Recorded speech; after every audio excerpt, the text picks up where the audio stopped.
All right, let's dive right in. Today, we're tackling a massive topic, the future of sport in Canada. And we're going to break down the final report from the Future of Sport in Canada Commission. Now, this isn't just about winning medals, it's about the health of our communities, which, as you know, is something our friends at Get Active and Play are all about. And the commission does not pull any punches. I mean, let that sink in. This is the direct, official, and honestly pretty shocking conclusion from the government's own deep dive. Not struggling or needs improvement, but flat out broken. That really sets the tone for why big changes are needed and fast. So that's the million-dollar question, right? How did things get so bad? A system like this doesn't just fall apart overnight.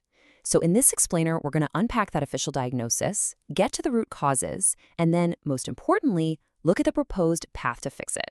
Now, to really get the weight of these findings, you have to know who's behind them.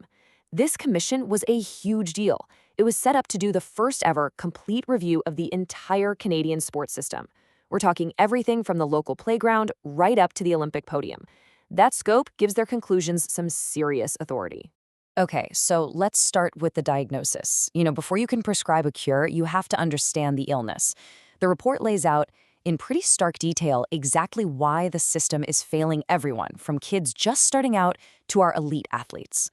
What's really wild here is that this paints a picture of total chaos.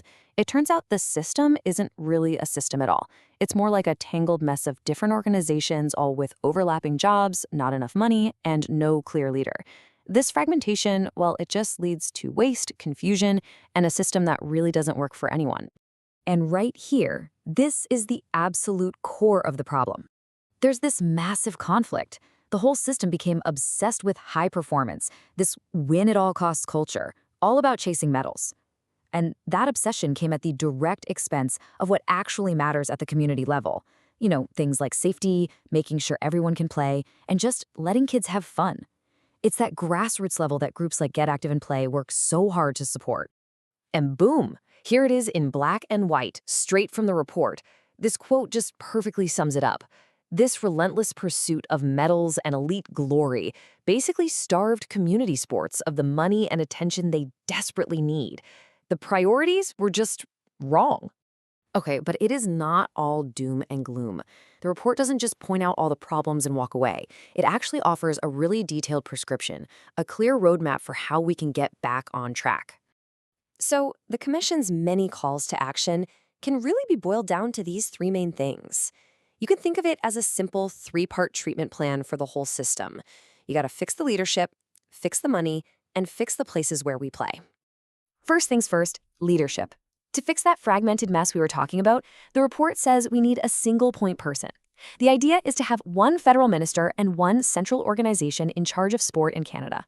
That way, you get rid of the confusion, stop people from doing the same job, and finally have someone who is actually accountable. Second, you have to follow the money. The report is calling for a total reset on funding priorities.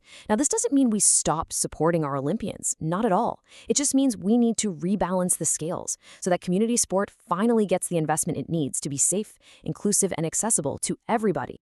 And third, you can't have great sports without great places to play. It's that simple. The report calls for a national strategy to fix up old facilities and build new ones that are accessible to everyone, especially in communities that have been left behind, like remote and Indigenous communities.